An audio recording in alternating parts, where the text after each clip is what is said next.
Putting off the former conversation. This particular discussion is on the concept of the past conversation prior to affirming that which you desire to experience. We all realize that on the journey we receive hunches and inspirations within, otherwise known as heart desires, and we have the power to translate these heart desires into imagination-based outcomes. It is the process of selecting from the unseen reality, as in all things exist. Now, once we have selected from the unseen reality, we ensure that we put off what is known as the former conversation. And the former conversation refers to any kind of inner conversation, inner dialogue that is distinct from what we would call the true inner voice. The true inner voice is able to understand the five sensory information and to be able to translate any inner conversation to affirmative and in contribution, and seeing everything as part of the divine plan of bringing forth what you desire. It is the understanding that once you have selected via your imagination the ideal outcome, you are now on the journey to the fulfillment of that particular experience.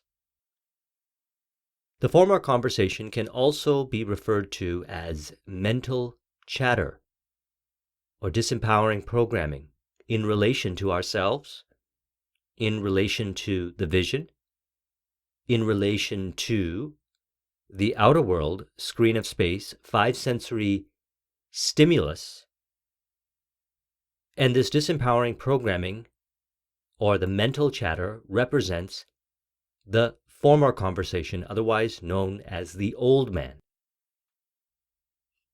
We are told, as a man thinketh in his heart, so is he.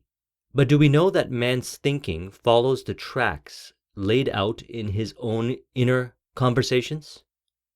So we are on the journey to the realization of that which we desire to experience. And the thinking is creating the experiences and our interpretation of circumstances. One of the things that we might try to do, which is related to the former conversation, is to go and try to change the outer world through what we call manipulation. This is completely different to the concept of how Neville refers to, which is that man is all imagination, and what is found within imagination is experiences that are stimulated by inner conversation. In other words, what we are having an inner dialogue with and about is what we are imagining. Then the externalizations of our imagination are represented on what he refers to as the screen of space, five sensory experience. Now the goal is to, on a day-by-day basis, put off the former conversation by observing how the effects in the outer world are related to what was generated via the inner dialogue. Again, the true inner voice is distinct from mental chatter. The true inner voice speaks of spirit of harmony. It is in contribution and leading you down to the accurate conversation in relation to what you desire to experience. The former conversation interprets reality and even provokes within behaviors to try to manipulate reality to change. And what we're doing is we're working with imagination. Now, as a result of working with this, we experience changes in the outer world. We notice that how we relate to the outer world begins to change. We notice that we seem to know what to do, when to do it, why to do it, and how to do it. We learn more to trust ourselves and listen to ourselves, and then realize that the journey becomes one of accurate guidance from within to the realization of that outcome. You go into your imagination and you experience yourself already successful. You realize that it is done. The act of faith was the imaginal act. And according to Neville's philosophy, you have chosen a state. And from that particular state, reality is different. You are now in a different state. You receive within the inner voice conversation, which is accurate and revealing empowering ways and affirmative ways through hunches, inspirations, signs, and synchronicities expressed in the outer world from within to the fulfillment of what you desire to experience. And as you encourage these inner voice hunches and inspiration-based imaginal acts that are part of the current state in which you desire to be in, you affirm that more so and experience the changes in the outer world. From that, certain thoughts, emotions, and behaviors are experienced, and outer world changes occur to reflect this new conversation. He says to turn the tracks to which he is tied in the direction in which he wants to go, he must put off his former conversation, which is called in the Bible the old man, and be renewed in the spirit of his mind. Speech is the image of mind, therefore to change his mind, he must first change his speech. By speech is meant those mental conversations we carry on with ourselves. So it's not using speech to force the changes in the reflections on the screen of space, rather by changing the speech within the mind. As we change the speech within the mind rearranges. And when the mind rearranges, we begin to understand and experience reality differently. We start to notice things that we did not see before. We start to experience people behaving different within the scope of our awareness. We start to notice that we're automatically doing the things that we know we have to do that produce the results.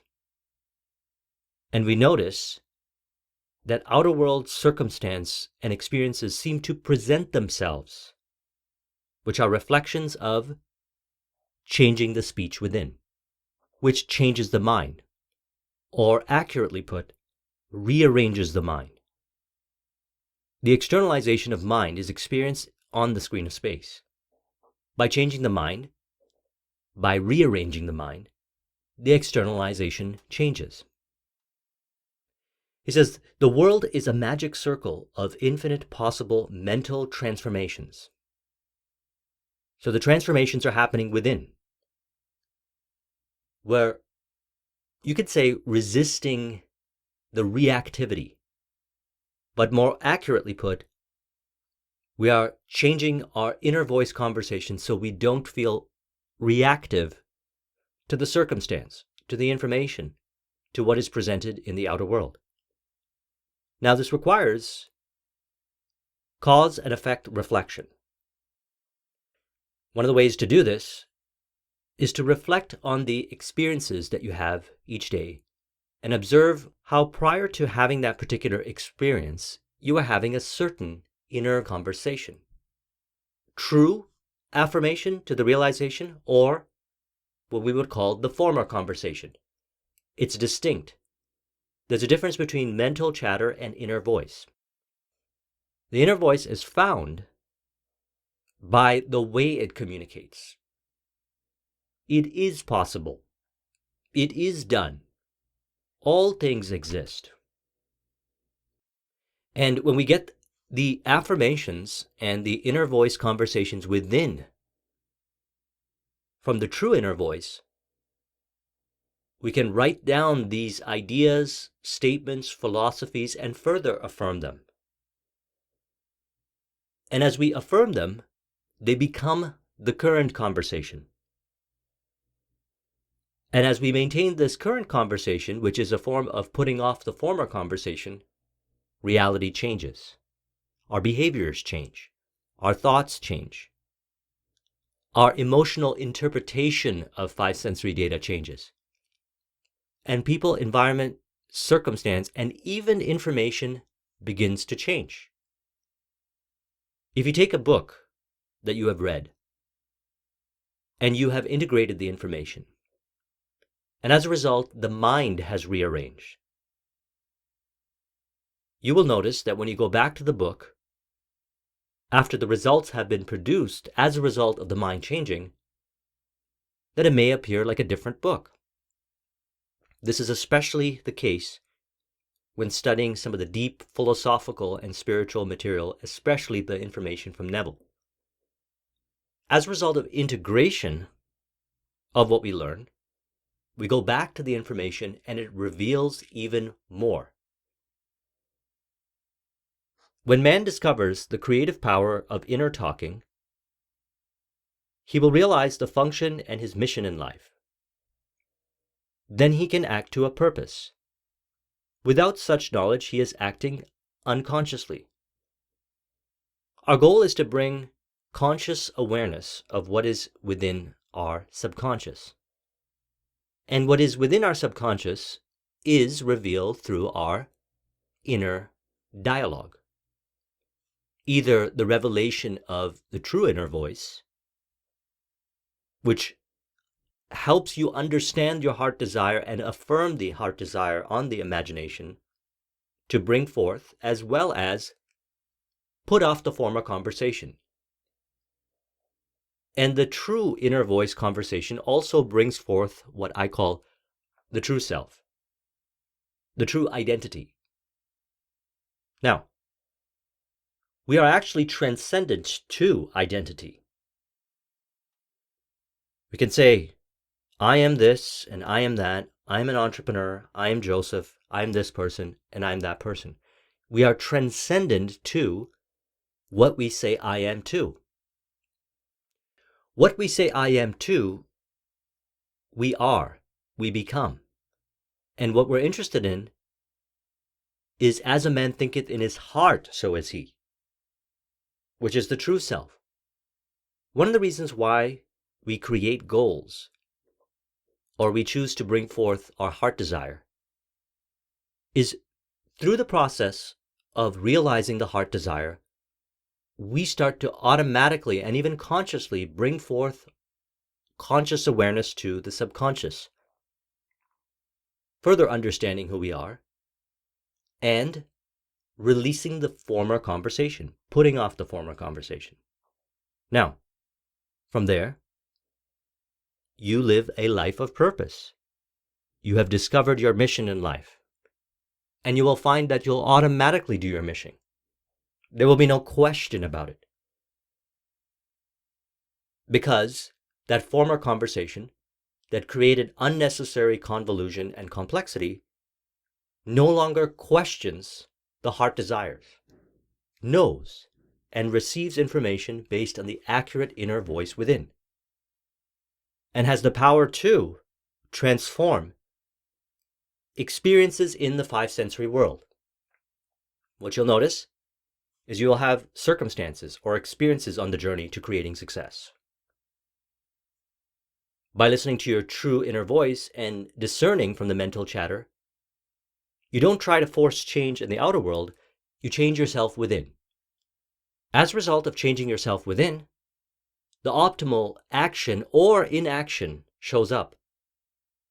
This is also known in Taoist philosophy as Wu Wei, action through inaction. There is an action happening, and the action is happening through the inner dialogue.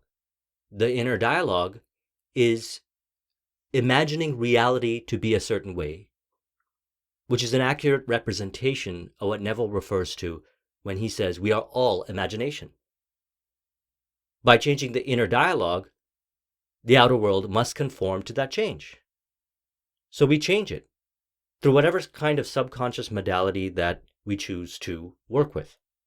For me, as mentioned, I use self-talk, revision, subconscious mind audios, and environment.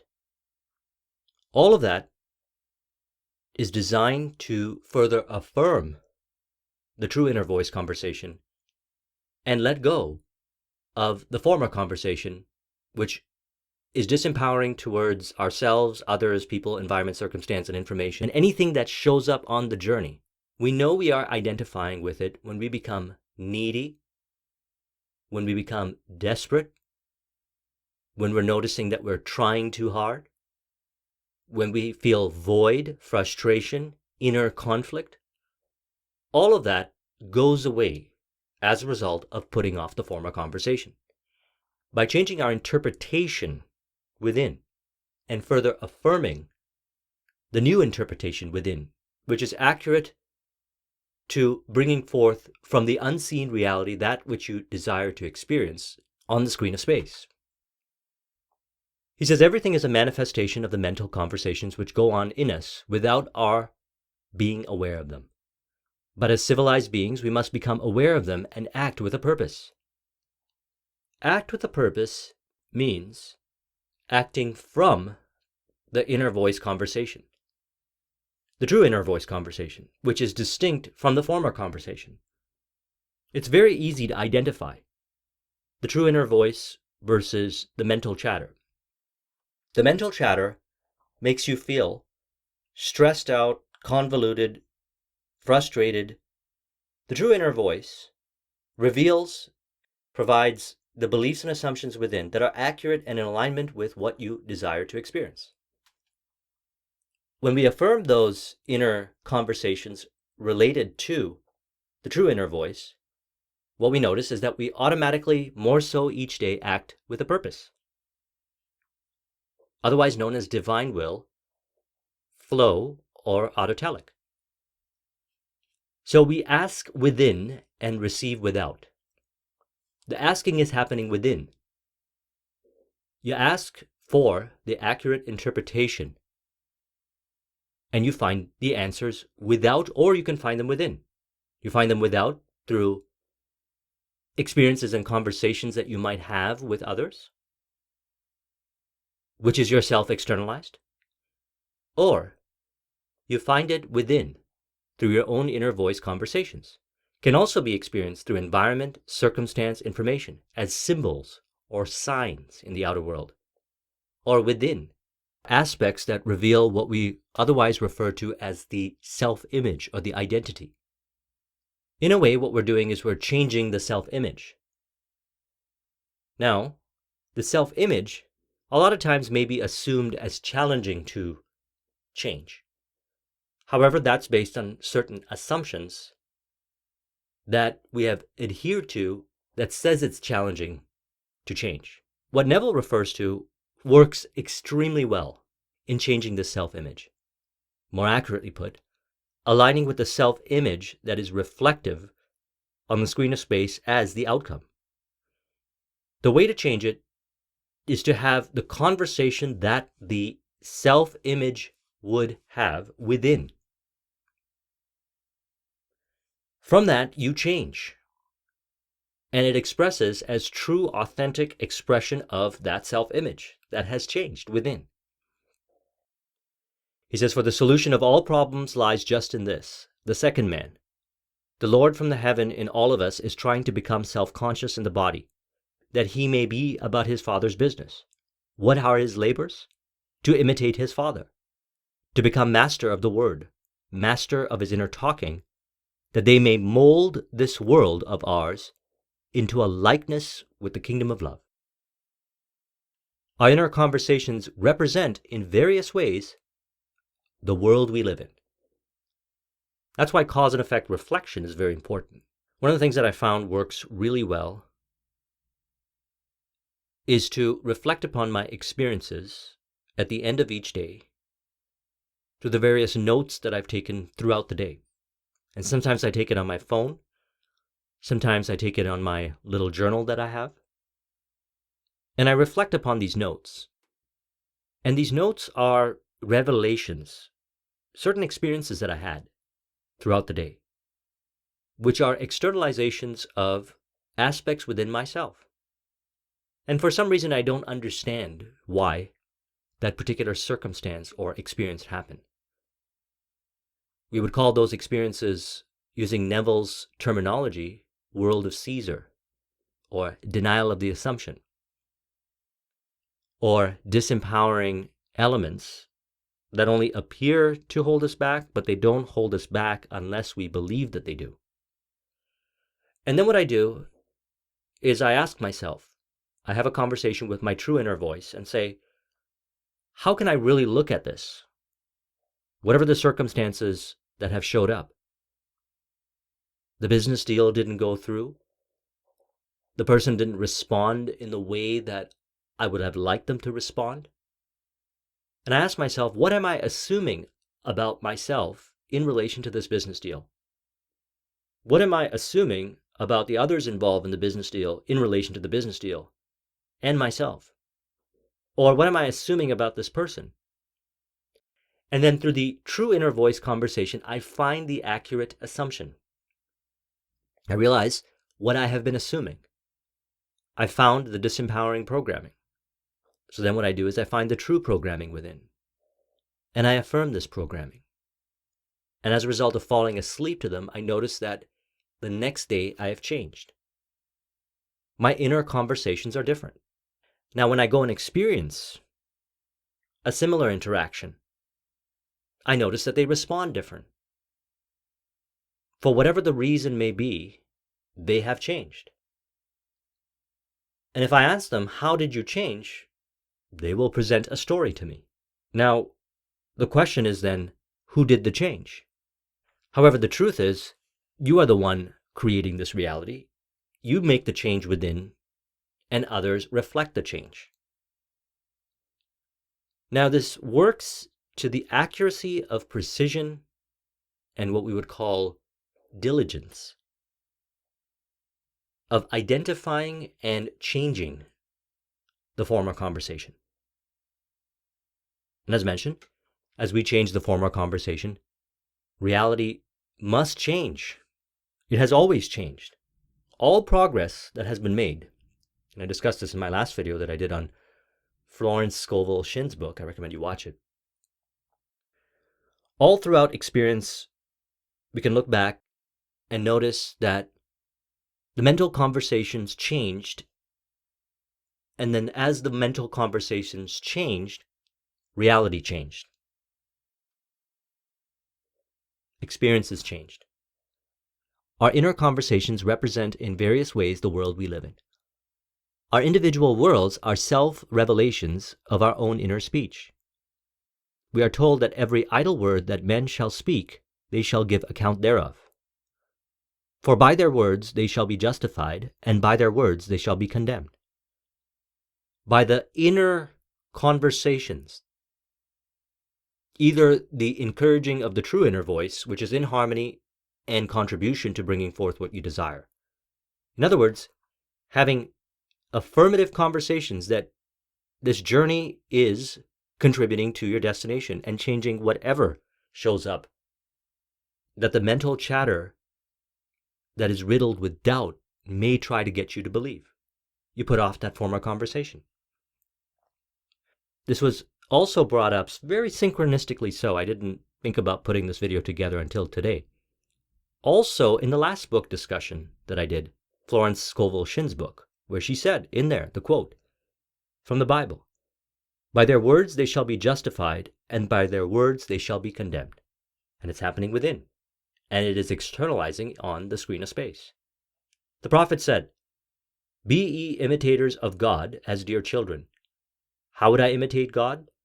Well, we are told that God calls things that are not seen as though they were seen, and the unseen becomes seen. So as mentioned, all things exist, and all things exist in the eternal now. And by calling things that are in the unseen reality as they are seen through our inner dialogue, inner conversation, the unseen becomes seen, the journey and the destination. He says a bridge of incidents will develop, over which you will pass until the state is fulfilled. So we're going into our imagination, and we're selecting a scene that represents the state from the unseen reality of the already complete world that will one day be seen and experienced through five senses in what we call the seen reality. Like pure imagining in us, and that he works in every depth of our soul, underlying all our faculties, including perception. But he streams into the surface mind, least digested in the form of creative fancy, like a daydream, just a simple daydream. If all things were made by him, and without him was not anything made that is made, John 1:3, then where is he? I know exactly what I did, and I know what happened. Well, if I can trace what happened to an invisible cause, which is what I did in the imagination, and repeat it and tell that story to others, who can take it and try it and repeat it, well, then I have found the causation. What we're dealing with here is the subconscious realm, and it deals in ways that we don't consciously know yet. Many people who have created success, and when I reflect back on all the successes that I had in my life, what I noticed is that most of the time, I did not know how I was going to do it. I just knew it was done and that I was going to do it. Some way, somehow, it was going to be done. The way it's going to be done will be revealed. Things will change. And the way to ensure that we are allowing the changes to occur is by being aware of our inner conversations and putting off, again, the former conversation. Because we have selected it, we have done the act of faith. The way it's going to be done will be revealed by our inner conversations, as well as the externalization of our inner conversations. What we physically say when we talk to ourselves or others, or interpret or present information on the screen of space. We assume that we are talking about someone else, and we are also revealing what is within ourself that is continuously externalizing as outer world circumstance and experience on the screen of space. And by working with this information, we change the cause within. What is seen is made out of things that do not appear. Faith does not give reality to things that are not seen. It is loyalty to reality that make things appear. Can I see the facts that the world sees and still believe in the unseen state? If I can remain loyal to the unseen state, in some way I will get confirmation of it. How does one remain loyal to the unseen state, that which we have imagined? Well, upon my experiences when I was building my IT business and other entrepreneurial endeavors and partnerships and joint ventures that I was involved with, I saw the outcome. And then I also observed my inner conversations. They were either in alignment with the true inner voice, and that's why Steve Jobs said it on his commencement speech, and most important, have the courage to follow your heart and intuition. Your heart and intuition, the inner voice, is guiding you to the accurate conversation, which can be further affirmed. The mental chatter, or the former conversation, which refers to previous states of mind that we have identified with, create unnecessary complexity and convolution when we identify, or in other words, react to either the internal stuck in our head mental chatter or the externalized form of it. You can know the difference. That's why we say wisdom is knowing the difference. No matter what shows up on the five-sensory screen of space, we can assign the power within to interpret it as in contribution. In other words, based on this information that is being presented, or based on my experience, what is it revealing about my inner conversations? on the journey for creating entrepreneurial success, how are we interpreting what we call failure or rejection or anything that is in denial of the true inner voice, the way we know it is going to be brought forth? Now, what we'll notice, and I'll speak from experience on this, as I change that inner conversation, everything changes. The way I communicate changes. And I've been doing this for years. And I will continue to do it because it is effective. What I say changes. How I behave changes. How I think changes. How I emotionally identify with the five sensory world changes. As well as people, environment, circumstance, and information changes to reflect the accuracy of inner voice, true inner voice conversation, or the mental chatter, otherwise known as the former conversation. The easiest way to do this is what Neville refers to as the mental diets. And the mental diet is essentially observing any kind of conversations that you're having in your mind about your day-to-day experience and changing that conversation around rather than dwelling on the elements within the mind that may cause reactivity to disempowering states, falling into different states of mind. The way this is done is if you catch a negative thought in your mind, if it shows up, don't condemn it, don't judge it, release it. It's not the negative thought, it is the dwelling on it which externalizes as certain thoughts, emotions, behaviors, which externalizes as behaviors and circumstance. So we change it. And you stay consistent to it. Now, you don't have to be perfect or even very good at it to bring forth your result. The reason why we do this is so we can have more of a joyous journey, more of a flow-based or autotelic journey, and prevent ourselves from creating unnecessary complexity and convolution, as well as understand further that when we change our inner dialogue, reality changes.